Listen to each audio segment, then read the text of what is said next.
Welcome again my dear friends. आज हम geography class 12 की थर्ड लेसन पढ़ने जा रहे हैं। इस लेसन में हम केवल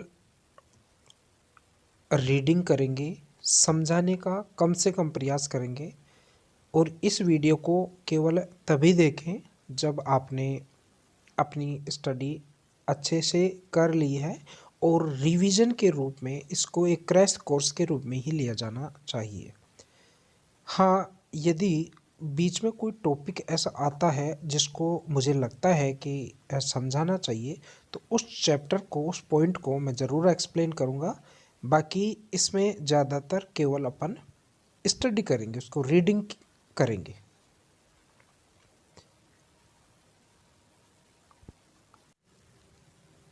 तो चलिए शुरू करते हैं। चैप्टर नंबर 4 है विश्व जनसंख्या संरचना, वर्ल्ड पॉपुलेशन स्ट्रक्चर। मानव की सभी आर्थिक गतिविधियां प्राकृतिक संसाधनों तथा जनसंख्या से जुड़ी होती है। जनसंख्या की संरचना का अध्ययन किसी भी क्षेत्र के प्रादेशिक विकास नियोजन के लिए अत्यधिक महत्वपूर्ण होता है। जनसंख्या संरचना के अंतर्गत सामान्यतः आयु वर्ग, स्त्री पुरुष अनुपात, व्यवसाय, ग्रामीण तथा नगरीय जनसंख्या, साक्षरता आदि पहलुओं का अध्ययन किया जाता है। विश्व स्तर पर उल्लेखित सभी पहलुओं में प्रादेशिक अंतर पाया जाता है। जनसंख्या संरचना या संगठन या जनांकीकी संरचना में आयु संरचना, लिंगानुपात, जनसंख्या संगठन, साक्षरता एवं व्यावसायिक संरचना प्रमुख घटक होते हैं। आयु संरचना के अंतर्गत किसी देश या प्रदेश में पाए जाने वाले विभिन्न आयु के लोगों का उनके आयु या उम्र के अनुसार वर्गों में रखकर अध्ययन किया जाता है। किसी भी देश की जनसंख्या को सामान्यतः 3 वर्गों में विभाजित किया जाता है, जो क्रमशः 0 से 14, 15 से 64 और 65 वर्ष से ऊपर की आयु के होते हैं। इसमें यह विभाजन जनसंख्या की आयु संरचना कहलाता है। वृद्ध जनसंख्या वर्ग में 65 वर्ष से ऊपर की जनसंख्या आती है। किसी भी देश में कार्यशील जनसंख्या ज्ञात करने के लिए उस देश की जनसंख्या की आयु संरचना का अध्ययन आवश्यक होता है। इस प्रकार के अध्ययन से कार्यशील व्यक्तियों की संख्या के बढ़ने और घटने का आभास होता है। कुछ पश्चिमी देशों को छोड़कर अधिकांश देशों में आयु संबंधी आंकड़े विश्वसनीय नहीं होते हैं। 2004 के जनसंख्या संरचना के वैश्विक आंकड़ों के अनुसार विश्व में 6.8% जनसंख्या वृद्ध जनसंख्या है। सर्वाधिक यूरोप में 14.6%, इसके पश्चात उत्तरी अमेरिका में 12.5%, अफ्रीका में 3.2% या एशिया में 5.8% लोग वृद्ध हैं। राष्ट्रीय स्तर पर सर्वाधिक वृद्धों की जनसंख्या जापान में लगभग 18.27% में पाई जाती है। इसके बाद जर्मनी में, फ्रांस में तथा ब्रिटेन में पाई जाती है। अनेक अफ्रीकी देशों में यह प्रतिशत 2 से 3 के मध्य ही है। इनमें इथोपिया और सोमालिया प्रमुख हैं। विश्व के प्रमुख देशों की आयु संरचना का उल्लेख यहाँ इस इंडेक्स में किया गया है।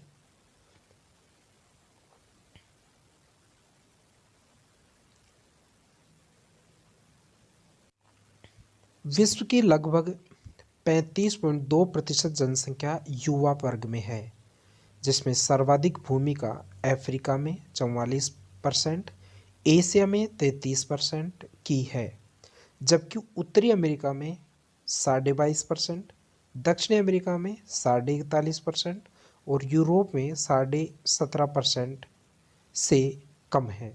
राष्ट्रीय स्तर पर जापान, जर्मनी, ब्रिटेन और संयुक्त राज्य अमेरिका आदि में यह प्रतिशत कम है, जबकि विकासशील देशों में यह अधिक है। विश्व के विकसित और विकासशील देशों में आयु समूह जनसंख्या वितरण प्रतिशत इस प्रकार दर्शाया गया है। सामान्यतः विकासशील देशों में युवा जनसंख्या और विकसित देशों में प्रौढ़ों व वृद्धों की जनसंख्या अधिक पाई जाती है। असंतुलित आयु संरचना के कारण किसी देश की आर्थिक व्यवस्था पर प्रतिकूल प्रभाव पड़ता है। जिन देशों की जनसंख्या तीव्र गति से बढ़ रही है, वहां बच्चों की संख्या अधिक होती है। सन 2015 के आयु संरचना के नवीन वैश्विक आंकड़ों को आरेख 4.1 में दर्शाया गया है। विश्व स्तर पर पाए जाने वाले 3 आयु वर्ग निम्नलिखित विशेषताओं को प्रकट करते हैं। विश्व की कुल जनसंख्या का 35% युवा वर्ग है, जो 0 से 14 वर्ष की आयु से संबंधित है। विश्व स्तर पर इसमें प्रादेशिक भिन्नताएं पाई जाती हैं। विकसित देशों में 18.3% तथा विकासशील देशों में 32.4% जनसंख्या इस आयु वर्ग से जुड़ी है। जिन देशों में जन्म दर उच्च है, वहां इस वर्ग में जनसंख्या का प्रतिशत अधिक है। प्रौढ़ आयु वर्ग की जनसंख्या दूसरे वर्ग में रखी जाती है। यह जनसंख्या दूसरे वर्गों से अधिक होती है। इस वर्ग की जनसंख्या प्रजननशील, आर्थिक दृष्टि से सर्वाधिक उत्पादक तथा जनांकीय दृष्टि से सबसे गतिशील होती है। किसी भी देश का विकास स्तर इस जनसंख्या वर्ग से संबंधित होता है। वृद्ध आयु वर्ग की जनसंख्या ऐसे देशों में अधिक पाई जाती है जहां जनांकीय विकास क्रम पूरा कर लिया जाता है। अधिकांश विकसित देश इस वर्ग से जुड़े हैं। लिंगानुपात। जनसंख्या में लिंग अनुपात पुरुष तथा स्त्रियों के बीच संतुलन का एक सूचक होता है। लिंग अनुपात ज्ञात करने हेतु प्रति 1000 पुरुषों पर स्त्रियों की ज्ञात किया जाता है। कुछ देशों में यह सूत्र परिकल्पित किया जाता है कि पुरुषों की जनसंख्या बटे स्त्रियों की जनसंख्या गुणे 1000 अर्थात प्रति 1000 स्त्रियों पर पुरुषों की संख्या ही लिंगानुपात है। भारत में इस सूत्र का प्रयोग कर लिंगानुपात ज्ञात किया जाता है। स्त्रियों की जनसंख्या बटे पुरुषों की जनसंख्या गुणे 1000 अर्थात प्रति 1000 पुरुषों पर स्त्रियों की संख्या।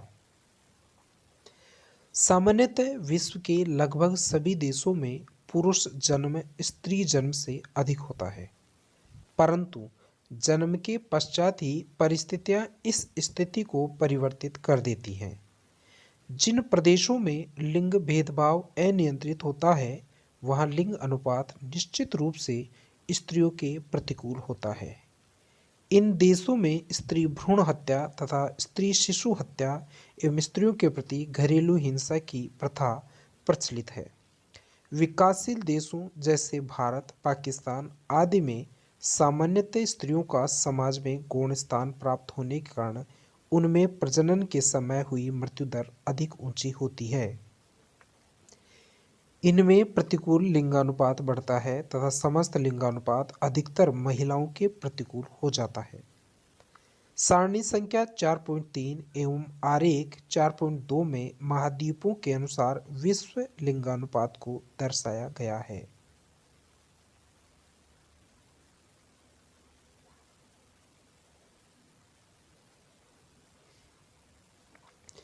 सारणी संख्या 4.3 में विश्व लिंगानुपात 2004 के अनुसार इस प्रकार है। विश्व में लिंगानुपात 985 है, एशिया में 1002 है, अफ्रीका में 957 है, यूरोप में सर्वाधिक है 1072, लैटिन अमेरिका और उत्तरी अमेरिका में क्रमशः 1018 और 1027 है और ओशिनिएशिया में 990 है। विश्व लिंगानुपात 2004 के आंकड़े ये दिए गए हैं। विश्व के विभिन्न देशों में ग्रामीण नगरीय लिंगानुपात में भी अंतर पाया जाता है। संयुक्त राज्य अमेरिका तथा पश्चिमी यूरोपीय देशों में ग्रामीण तथा नगरीय लिंगानुपात एशिया के देशों से बिल्कुल भिन्न है। पश्चिमी देशों के ग्रामीण क्षेत्रों में पुरुषों की संख्या स्त्रियों से अधिक पाई जाती है, जबकि नगरों में स्त्रियों की संख्या पुरुषों से अधिक पाई जाती है। इसका प्रमुख कारण स्त्रियों को रोजगार के लिए नगरों की ओर प्रवास करना है। सन 1980 में विश्व में औसत रूप से प्रति हजार पुरुषों के पीछे 993 स्त्रियां थीं, अर्थात 1000 पुरुष संख्या पर 7 स्त्रियां कम थीं। वर्ष 2004 के आंकड़ों से ज्ञात होता है कि यह लिंगानुपात 985 तक आ गया, अर्थात 1000 पुरुषों पर 15 स्त्रियां कम हैं। क्षेत्रीय स्तर पर भी इस औसत में कई गुना भिन्नता दिखाई देती है। विश्व के कई देश ऐसे हैं जहां स्त्रियों की संख्या पुरुषों के अनुपात में अधिक है, और कई देश ऐसे हैं जहां स्त्रियों के अनुपात में पुरुषों की संख्या अधिक है। लिंगानुपात की इस भिन्नता के आधार पर विश्व को 4 भागों में विभाजित किया जा सकता है। पहला भाग है अत्यधिक स्त्री अधिकता वाले देश।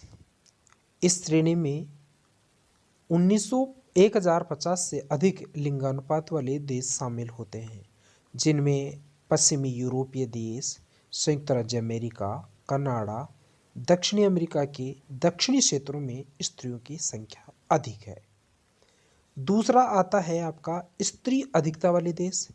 इस श्रेणी में 1050 से 1000 लिंगानुपात रखने वाले देश जैसे यूक्रेन है, बेलारूस है, Poland, Mongolia, Kazakhstan, Thailand, Cambodia, Myanmar, दक्षिणी अफ्रीकी देश हैं। पुरुष अधिकता वाले देश। इस वर्ग के देशों में लिंगानुपात 1000 से 950 के मध्य पाया जाता है। इसमें ऑस्ट्रेलिया, न्यूजीलैंड, चीन, कोरिया, मैक्सिको, ब्राज़ील, ईरान और क्यूबा देशों में पुरुषों की अधिकता है। चौथा प्रकार जो है वो है अत्यधिक पुरुष अधिकता। विश्व के कई देशों में 950 से भी कम लिंगानुपात पाया जाता है। भारत इसी श्रेणी का मुख्य प्रतिनिधित्व करने वाला देश है, जहां घटता लिंगानुपात जनसंख्या के असंतुलन के लिए चिंताजनक है। विश्व स्तर पर लिंगानुपात में पुरुषों की प्रधानता बताता है, लेकिन अफ्रीका, उत्तरी व दक्षिणी अमेरिका व यूरोपीय महाद्वीपों में स्त्रियों का अनुपात पुरुषों से अधिक पाया जाता है। भारत जैसे विकासशील देशों में पुरुषों की अपेक्षा स्त्रियों का अनुपात कम पाया जाता है। इसका मुख्य कारण यहाँ के समाज का परंपरावादी होना है। स्त्रियों में शिक्षा, रोजगार के अवसर, सुरक्षा तथा समाज में उचित स्थान प्राप्त नहीं होना इसका प्रमुख कारण है। जनसंख्या संगठन।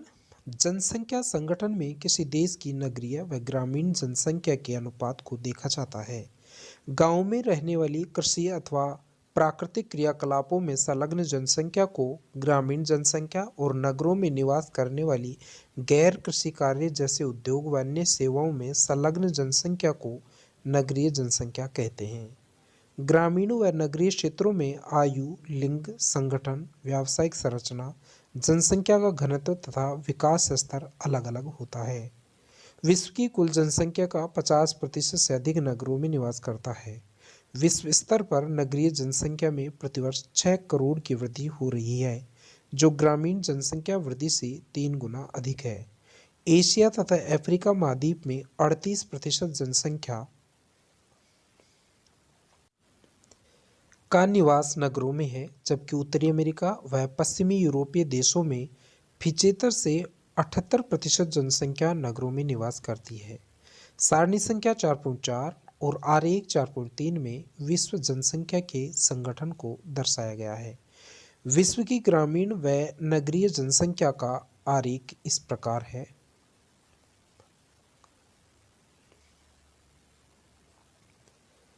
सन 1800 ईस्वी तक विश्व में केवल 2.5% जनसंख्या नगरों में निवास करती थी। 160 साल के बाद 1960 में बढ़कर 35%, 1999 में बढ़कर 45%, 2004 तक 50% से अधिक हो गई। विकासशील देशों में एक महत्वपूर्ण लक्षण बड़े बड़े नगरों की संख्या में वृद्धि होना है। विश्व की आधी से अधिक जनसंख्या नगरों में निवास करती है। 1960 से 2000 तक नगरीय जनसंख्या 80 करोड़ से बढ़कर 290 करोड़ हो गई। यह 3 गुने से अधिक वृद्धि है। इसी अवधि में विश्व में कुल जनसंख्या में मात्र 2 गुना 3 अरब से 6 अरब वृद्धि अंकित की गई। एक जनसंख्या प्रक्षेपण के अनुसार वसंत 2030 ईस्वी तक नगरीय जनसंख्या 8 अरब तक बढ़ जाएगी। विश्व जनसंख्या के आंकड़े बताते हैं कि 1975 में विश्व की 38% जनसंख्या नगरों में निवास करती थी, जो 2004 में 48% हो चुकी है। अनुमान है कि 2025 तक विश्व की 61% जनसंख्या नगरीय हो जाएगी। संपूर्ण विश्व में ग्रामीण व नगरीय जनसंख्या के वितरण में अत्यधिक असमानताएं दिखाई देती हैं। नगरीय जनसंख्या के वितरण के अनुसार विश्व में वितरण का वर्गीकरण इस प्रकार है। उच्च नगरीय जनसंख्या, इस वर्ग में विश्व के वे देश आते हैं जिनमें नगरीय जनसंख्या का प्रतिशत 60 से अधिक है। संयुक्त राज्य America, Canada, Mexico, Brazil, Australia, New Zealand, Japan, Singapore, Argentina एवं यूरोप महाद्वीप के अधिकांश देशों में नगरीय जनसंख्या का उच्च प्रतिशत पाया जाता है। मध्यम नगरीय जनसंख्या, इस वर्ग में विश्व के वे देश शामिल होते हैं जिनमें नगरीय जनसंख्या का प्रतिशत 40 से 60% तक पाया जाता है। चीन, इंडोनेशिया, दक्षिणी अफ्रीका, मिस्र, वेनेजुएला, क्यूबा, जमैका और हैती आदि देश मध्यम नगरीय जनसंख्या रखते हैं। तीसरा जो प्रकार है वो है न्यून नगरीय जनसंख्या। इस वर्ग में 40% से कम नगरीय जनसंख्या वाले देशों में भारत, पाकिस्तान, बांग्लादेश, नेपाल, दक्षिणी पूर्व एशिया एवं अफ्रीका महाद्वीप के अधिकांश देश शामिल होते हैं। साक्षरता, साक्षरता द्वारा जनसंख्या के गुणात्मक पहलुओं का अध्ययन किया जाता है। ये प्रदेश के सामाजिक, आर्थिक विकास का विश्वसनीय और यथार्थ सूचक होता है। विश्व स्तर पर साक्षरता दर में अत्यधिक विभिन्नताएं पाई जाती हैं। साक्षरता दर कुल जनसंख्या के उस प्रतिशत को प्रदर्शित करती हैं जिसमें 7 वर्ष से तथा अधिक आयु के लोग दैनिक जीवन में पढ़ तथा लिखकर एक दूसरे को समझ व समझा सकें। मानव विकास सूचकांक के निर्धारण में साक्षरता को सामाजिक, सांस्कृतिक, आर्थिक तथा राजनीतिक उन्नति का विश्वसनीय सूचक माना जाता है। वास्तव में गरीबी उन्मूलन, कृषित विकास, अंतर्राष्ट्रीय संबंधों के लिए साक्षरता आवश्यक तत्व है। इसलिए साक्षरता जनसंख्या के प्रजनन, मृत्यु दर, गत्यात्मक तथा व्यवसाय आदि पक्षों को प्रभावित करती है। अतः किसी भी समाज में शिक्षा को उपयुक्त अवसर प्राप्ति का प्रमुख स्रोत माना जाता है। इसलिए किसी क्षेत्र के संपूर्ण सामाजिक, आर्थिक व्यक्तित्व के ज्ञानार्थ साक्षरता का महत्व सर्वाधिक है। साक्षरता दर को प्रभावित करने वाले कारकों में आर्थिक विकास का स्तर, नगरीकरण, जीवन स्तर, महिलाओं की सामाजिक स्थिति, विभिन्न सुविधाओं तथा सरकारी नीतियां प्रमुख हैं। आर्थिक विकास का स्तर साक्षरता के कारण ही संभव हो पाया है। सारणी 4.5 और 4.6 में विश्व साक्षरता के आंकड़ों को प्रदर्शित किया गया है।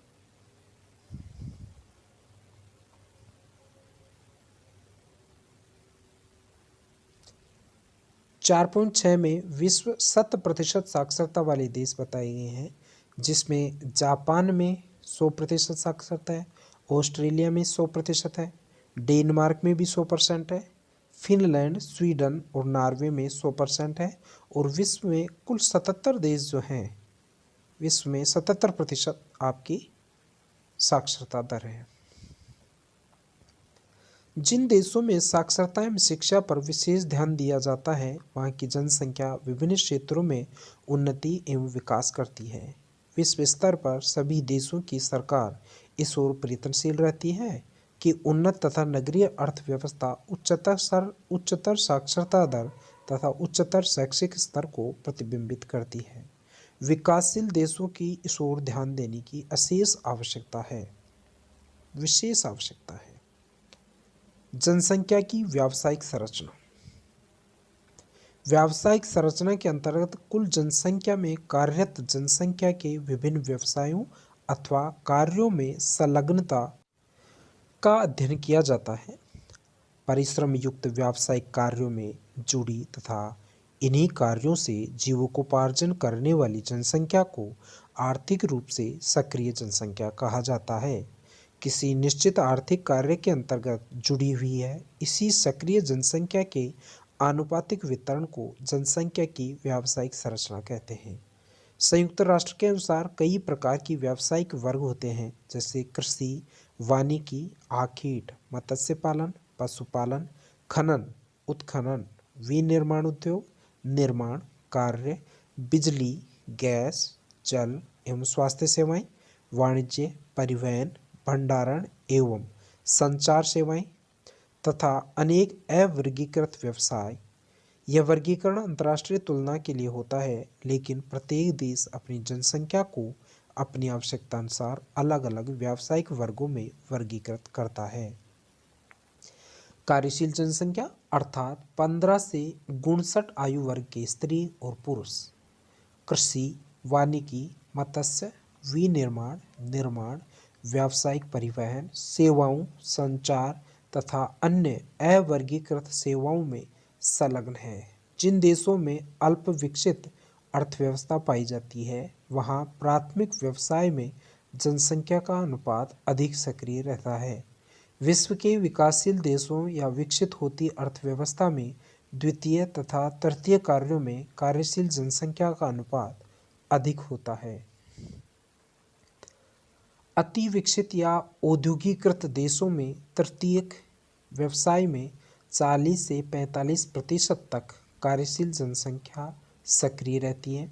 संयुक्त राज्य अमेरिका तथा पश्चिमी यूरोपीय देशों में इस व्यवसाय में 60 से 70% तक जनसंख्या जुड़ी है।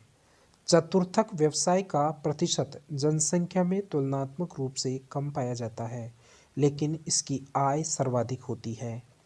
इस व्यवसाय से संबंधित जनसंख्या अपने विचारों, शोध आदि कार्यों से समय को गतिशीलता प्रदान करती है। इस प्रकार ये अध्याय पूरा होता है। महत्वपूर्ण प्रश्न जो हैं, जनसंख्या संरचना जनसंख्या की किन विशेषताओं को प्रदर्शित करती है जिनको मापा जा सकता है। विभिन्न आयु वर्ग में लोगों की संख्या को जनसंख्या की आयु संरचना कहते हैं। विभिन्न आयु वर्ग के अनुसार जनसंख्या तथा समयानुसार बदलाव रहते हैं। आयु वर्ग, लिंगानुपात, साक्षरता, ग्रामीण जनसंख्या अनुपात, जनसंख्या की व्यावसायिक संरचना आदि जनसंख्या संगठन को प्रदर्शित करने वाले महत्वपूर्ण घटक होते हैं। पुरुष तथा स्त्रियों के बीच संतुलन के सूचक को जनसंख्या का लिंगानुपात कहते हैं। नगरीय जनसंख्या गैर कृषि एवं औद्योगिक एवं विनिर्माण कार्यों में संलग्न होती है। विश्व की नगरीय जनसंख्या में प्रतिवर्ष 6 करोड़ की वृद्धि हो रही है, जो ग्रामीण जनसंख्या में हो रही वृद्धि का लगभग 3 गुना है। 1960 से 2000 के बीच नगरीय जनसंख्या 80 करोड़ से बढ़कर 290 करोड़ हो गई। यह वृद्धि 3 गुने से अधिक है। साक्षरता जनसंख्या की एक गुणात्मक विशेषता होती है, जो किसी क्षेत्र की सामाजिक आर्थिक विकास का एक विश्वसनीय और यथार्थ सूचक होता है। व्यावसायिक जनसंख्या के अंतर्गत युवा व प्रौढ़ वर्ग, जिसकी आयु 15 से 59 वर्ष तक को शामिल किया जाता है। अब अभ्यास के प्रश्न हैं। वृद्ध आयु जनसंख्या वर्ग में कितने वर्ष से ऊपर की जनसंख्या को शामिल किया जाता है? तो आपको पता है 59 तक तो आती है युवा में और 60 से वृद्ध में आएगी। विश्व की सर्वाधिक वृद्ध व्यक्तियों का प्रतिशत किस देश में है? विश्व में किस आयु वर्ग का प्रतिशत सर्वाधिक है?